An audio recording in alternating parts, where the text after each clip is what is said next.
Можно ли приходить в школу в хиджабе или в платке? Какова официальная позиция министерства?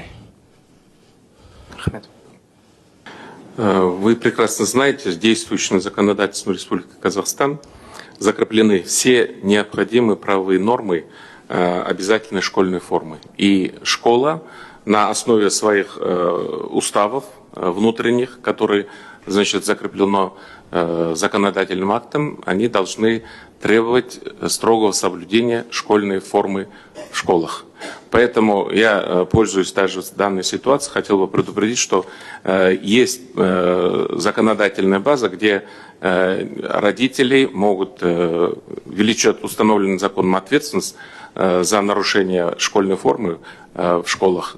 Поэтому нужно всем строго соблюдать внутренние правила в школах. Это касается не только хиджаба и платка и так далее. Это в целом касается строгого соблюдения школьной формы в организациях образования. Надо его воспринимать именно таким образом.